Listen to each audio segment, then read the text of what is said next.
Hello everyone, welcome to Easy Math channel. Now let me start class 8 NCERT board chapter 10 exponential powers. So आज हम इसकी पहले तो introduction करेंगे.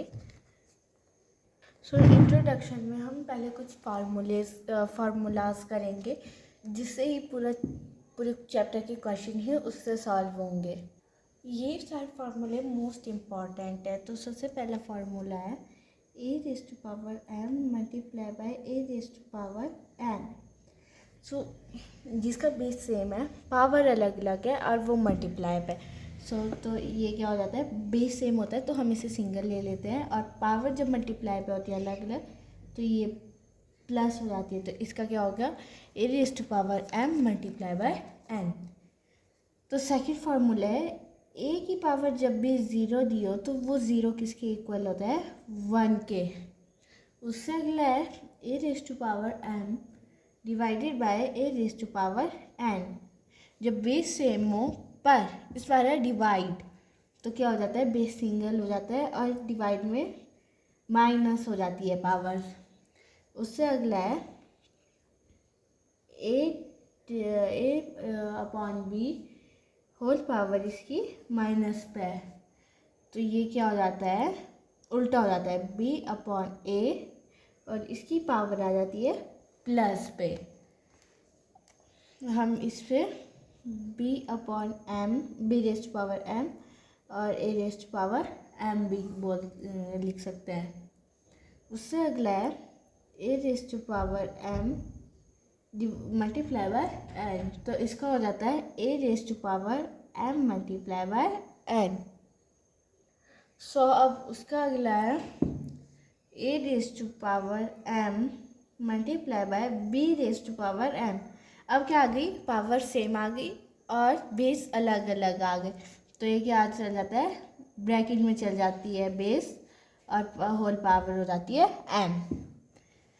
अब उससे अगला है, हम इसे एक और तरह से भी लिख सकते हैं, ए मल्टीप्लाई बाय बी, इसका मतलब ये होता है और एम. और उससे अगला है ए raise to power minus m, single है तो ये क्या बन जाता है, 1 upon a raise to power m. Plus पे चल जाती है डिजिट. और उससे अगला है 1 अपॉन ए अपॉन एम. इसका क्या होता है, ए अपॉन एम, माइनस एम दिया होता है यहाँ जब, ठीक है. उसके बाद हमें दे रखा होता है एक ऐसी डिजिट -1 इवन नंबर. इसका मतलब होता क्या है, ठीक है. यहाँ बोला हमें जो -1 है तो जब इवन नंबर पे होता है, जब भी कोई नंबर होता है माइनस पे तो वो क्या आ जाता है, प्लस में. और उसके बाद हमारे पास माइनस का 1 है और नंबर पे तो क्या हमेशा क्या रहता हो, -1 ही.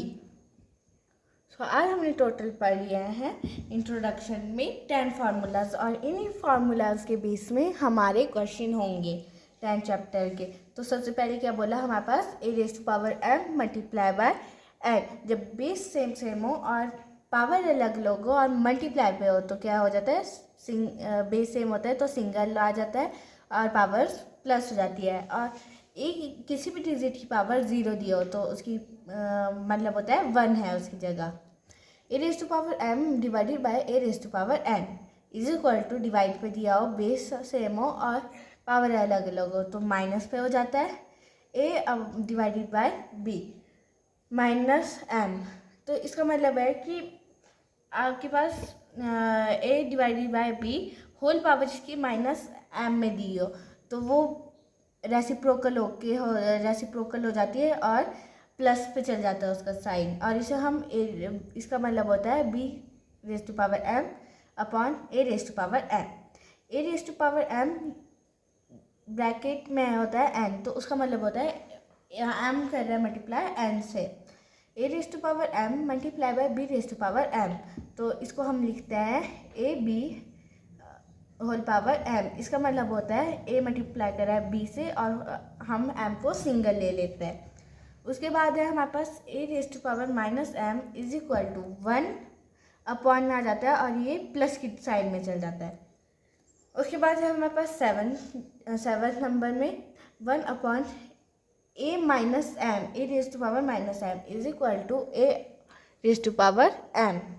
उसके बाद है -1 इवन नंबर। जब भी हमारे पास कोई माइनस की डिजिट दी होती है पर इवन नंबर पे होते तो उसका आंसर हमेशा ही प्लस में आता है, और जब हमारे पास कुछ नंबर दिए होते हैं माइनस पे और वो ऑड नंबर होता है तो उसका हमेशा माइनस ही रहता है, आंसर माइनस में ही रहता है।